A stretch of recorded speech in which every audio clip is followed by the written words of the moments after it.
everyone, and welcome back to my channel. If you're new here, my name is Elizabeth and I run the blog lifefromthevideolistsection.com, where I share my favorite practice tips, general advice, and tech for musicians. So if you saw my last video, you might know that I was getting increasingly frustrated by using my iPad as a laptop replacement. I would use it for a lot of things that were just not teaching music. I would use it to write blog posts, send invoices, emails, just any kind of like smallish computer work. Any kind of like small to medium sized computer work I would try to do on my iPad outside of my studio so that I could relax a little bit more. It's kind of what I do on Fridays more because I don't usually teach on Fridays, so I do more kind of computer work. Things like recording and editing a video are things that I do on Fridays. So I never edited videos or anything on my iPad, which I know is a thing that you can do, but was never really something that I was super interested in. But I would write my blog posts there, sometimes make a thumbnail in the Canva app, and try to do a lot of those behind the scenes things there. So my iPad is great and I love it. It's right back there. And it is wonderful for reading sheet music off of, for just, browsing the internet, small tasks. It's awesome and really, really great. I use it with a keyboard case that has a trackpad as well. So it like almost looks and feels like a laptop, but it just doesn't perform quite the same way. So then, as I was becoming more and more frustrated, my laptop that I got in 2015 when I started college ended up fully dying. So I used to use that laptop for everything from 2015 to the start of 2023 when I got my M2 Mac Mini. I love my M2 Mac Mini. It's still running great. It exports a 20-minute video in like 5 minutes or less. It's so, so good. So I basically stopped using that laptop when I got my big computer at the start of 2023. But then I got a Cricut and I love crafting. And so for my Cricut, I started using that laptop again with the Design Space app just to make crafts and do fun little things. That laptop was running incredibly slow and I even factory reset it, and it was fine for crafting generally. But then one day I was trying to make something and it fully died. I was in the middle of doing something, the screen went black, like it just turned itself off, and I couldn't click the trackpad down anymore. So I troubleshoot it online, and it seems like when the trackpad doesn't respond, it has something to do with the internals and is like fully gone. So I started thinking about how I had been getting really frustrated with my iPad. Nothing wrong with my iPad, but just the way that I was using it wasn't working as well as I wanted. And without a laptop, I felt really sad.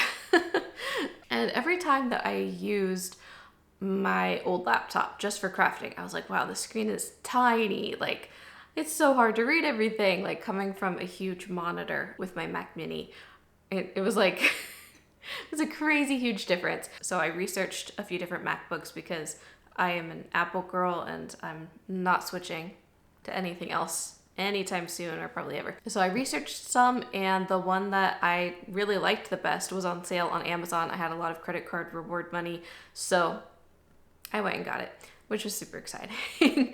So I got the M3 MacBook Air. It has the 15-inch screen, and I just bought the base model. I got it in midnight, and it's really beautiful and it runs super, super, super fast. So today I wanted to share just some of my first impressions of using this laptop. I think I've had it for about 3 weeks now, and just what I'm thinking and how I'm feeling about it. So obviously I am upgrading first from a 2015 MacBook Pro. So the specs were great then in 2015, not so much 9 years later in 2024. I can't believe I started college 9 years ago. Does not feel that long ago, but apparently that's it. So I was upgrading from 2015 MacBook Pro, but also kind of upgrading from a 2020 iPad. I still love my iPad. It still runs beautifully. I have no plans to upgrade that anytime soon. But, either way, that's what I was mainly using, and that's what this is replacing in a sense. So that's just where I'm coming from. So a lot of the speed on here is like, not quite mind-blowing because my M2 Mac Mini is fast and amazing, but in a laptop, it is so, so great. So the first thing that I've been really impressed with this laptop is just the battery life. I use this laptop practically every day, anywhere from 20 minutes to like 2 or 3 hours, and I only have to charge it about once a week, which is so exciting. A few days ago, I was working on a blog post. I was writing it in Safari. I was also watching a few YouTube videos here and there for research, and with an hour of work like that, it went from 100% to 98%. So that was super exciting. I'm like, wait, how long have I been sitting here? I also had music playing the whole time through Apple Music. And, you know, the speakers were going probably about like 50% volume and only dropped 2% in an hour. I was very impressed by that. When I got the box delivered, immediately I picked it up and I was like, this is so light. It's a box with the laptop and box inside it, along with the charger as well. But just picking up the box, I was like, this is really light for a laptop. This is great. And then when I took it out, it's easy to lift with both hands, and it's fairly portable with one hand as well. I've heard that the 13-inch model is very portable in one hand. The 15-inch model, not quite so much, but still super, super, super easy to carry around. It's very portable. It feels about the same as my iPad, I think. My iPad case is fairly heavy. Of course, the weight in this is distributed a little differently, so it's kind of hard to tell. But it's light and it's very, very thin. So the ports on this are a headphone jack, the MagSafe charger, and then 2 USB-C ports. I, of course, wish that there were more ports because I am a big port advocate on tech, but for my uses, I don't need many ports. I would potentially need a USB-A to USB-C adapter because I have so many accessories that are just USB-A, and I really don't want to have to upgrade all those. It's stupid. So I might have to get an adapter at some point depending on what I want to connect to this laptop, but in 3 weeks so far, all I've had to do is charge it. That's it. And now if I were going to edit videos on this, I would need a way to put footage on there. Of course, I could use like AirDrop or Google Drive or something, but you know, if that's your main laptop, then you would need to get an extra dongle with an SD card attachment. I do have one that I use in my Mac Mini because although that has many ports, it doesn't have enough ports and it doesn't have an SD card reader, which it's literally a computer that so many people are going to edit videos on or put pictures onto. Like, an SD card reader should really just be the norm. I don't think I'm going to change anything. My channel isn't big enough for that, but those are my thoughts and opinions. So for this laptop, with what I'm using it for, the port situation is fine. I do have a dongle that, worst case scenario, I could take out of my computer and put into my laptop as needed. But that's what it is. I mean, so many things are Bluetooth now, and I AirDrop files to myself all the time. You know, if I'm like in a lesson, if I scan a piece of music or something, I do that on my phone because it has the best camera, and then I AirDrop it over usually to my iPad to screen share if it's on Zoom, or to my computer to print out or something. So I'm AirDropping all the time. That is one of my favorite Apple features. AirDrop is, when it works well, it is so easy. Sometimes it's hard if you're sending it to someone else and they're not in your contacts, or if you're on different Wi-Fi's, it's a little tricky. But here in my studio on my desk, it is super, super simple. A small thing that I love is the huge trackpad. Of course, that comes with a bigger laptop, and it has extra room on the sides and everything because the screen is larger than the keyboard is. If you get a smaller 13-inch model, then it's not going to have that extra space on the side, and the trackpad is a little smaller, but they have generally increased the size of their trackpads since my 2015 MacBook Pro.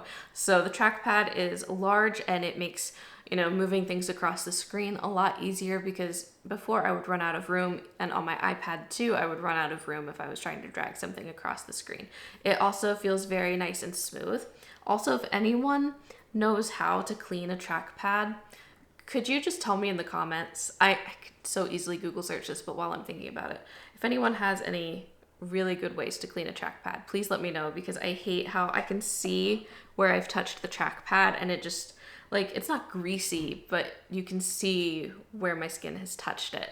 And I don't want to mess it up. Anyway, I love the large trackpad size. I think that it's very nice and very convenient. Immediately when I took it out of the box and started typing, I loved the feel of the keyboard. I know a couple of years ago, Apple changed up the way that they did keyboards, like the internals of them, like the way that the mechanics press them down, and I'm pretty sure that they changed them back, but the keys feel like a slightly different size, and they're a little bit thinner than my Magic Keyboard that I use with my computer. And this feels a lot like my 2015 MacBook did. I think that this is very standard and kind of traditional Apple. And then the keyboard on my new laptop is just sleeker, and it just feels really nice. Also, yeah, they definitely changed the font on the keyboard. I notice a lot of fonts. Anyway, also having the Touch ID on the keyboard is so convenient, and I really love that. I do wish they would add Face ID to the computers. That would be an even more convenient feature to have, but the Touch ID works really nicely. I don't have to type passwords anymore. I do save basically all of my passwords into Apple's built-in password saver, and so I go to a website, just put my fingerprint in, and then it logs me in, and it's saved a lot of time. It's just saved some typing. I just love how convenient it is. The speakers on this laptop sound really great. I believe that the speakers go through kind of the crease in the screen. You cannot see the speakers anywhere, and I'm pretty sure that's where they come from. So it just sounds nice. You don't really hear it come out of a specific area of the laptop. It just kind of sounds surround-ish. I'm sure that they could be better. I'm sure audiophiles have a problem with it in some way, but as a musician and just casual listener of music that I enjoy on my laptop, I think that it sounds really nice. There is no fan. There's no fan in the MacBook Airs now, but I have not noticed this getting hot. It seems to regulate the temperature really well. My last MacBook was a nice heater in the winter, and this one, I know it's not winter, but it's been summer, and it has not gotten hot at all. It stays pretty cool. One little qualm that I have with this laptop is that it does get pretty fingerprinty. I don't know how, yeah, you'll be able to tell a little bit. From what I've heard, the previous model that came out in, I guess, 2023 got very, very, very fingerprinty, and they added some kind of coating to this to make it less fingerprinty, but you can still see fingerprints, and, you know, it's still new. I don't touch it with dirty fingers. I'm very careful with it, and it still looks pretty fingerprinty. I know I could, and I probably should put a case on it, but it's new and it's sleek and it's beautiful, and I really don't want to cover it up. A case would make this a bit thicker, and I love how thin it is right now, and I'm just appreciating its natural beauty right now. So I know I could get something that gets a little less fingerprinty, but yeah, you can definitely tell. That's the main qualm I have with this, really. I really don't have any problems with it. I'm just loving it and enjoying it. I'm not a huge heavy user of this MacBook right now. I use it, like I said, about 20 minutes to 2 or 3 hours every day. If this were my main computer, I would probably have more in-depth thoughts and stronger opinions and feelings, but really, I'm just using this to write. I arrange music on this now sometimes, which is so convenient. I know, arranging music, it's helpful to have an instrument nearby. I can do a lot of this in my head, and that's fine. So now I'm able to arrange music from the couch, which I didn't do. I probably could have downloaded apps and things on this iPad, but I consider myself a millennial, not totally millennial, not totally Gen Z, but I am in that more millennial group where it's like, big tasks, big screen, computer. Medium tasks, laptop. Small tasks, okay, that's like iPad or phone. So arranging to me is a medium to big task, and so I need the full laptop or computer. Like, it's just some kind of divide in my mind, and I have to use the big screen for the big task. Overall, I'm super happy with this laptop, and I do not regret my purchase. So it's been so helpful. I've been getting a lot more work done with less frustration too. So I think that overall it's a good choice, and I think that this is a great laptop. If you're doing a ton of video editing or music things, very computer heavy tasks, then a Pro might be a better option. But they've really beefed up the MacBook Air in the last like 4 or 5 years, and I think that this laptop is really, really good for most use cases. So that's exciting because it's a little less expensive than the Pro and generally in cooler colors and just a little bit sleeker. So I'm really glad that they've really put some attention into the MacBook Air lately, because before, you know, even though I wasn't doing anything heavy, I was very glad that I got the MacBook Pro, because like I didn't like how the Air was like slanted and it just felt like an inferior product. And now they're a lot more equally matched, but it's just if you need the extra processing, then Pro is better. But the Air is so good for most people. All right, I know those were a lot of happy, satisfied, positive opinions. Not many things that I'm disappointed in, but that's how I feel after using it for 3 weeks. I'm very happy with it, and I really love opening it up and using it. It's just a lot of fun. I hope you enjoyed this video. I hope that it helps you make a decision if you're on the fence about buying this laptop. I'm sure they're gonna announce another laptop sometime soon. I know there's an Apple event coming up next week, and this is the one where they usually announce new phones, and I know this is the one where I know the fall event is when they usually announce new phones, but you know, sometimes they'll throw other things into the mix as well. So who knows if they'll announce a new MacBook sometime soon, but I'm happy with my purchase. It is plenty fast for me, and I'm sure it's gonna be future-proofed for a long time. So if they come out with something new, I don't think I'm gonna be jealous or anything. I'm happy with my choice. I saved some money because it was on sale, and that's all I need. If you enjoyed this video, please consider subscribing. I post new musical videos every other Sunday at noon Eastern time, and I have some exciting videos planned. Thanks for watching.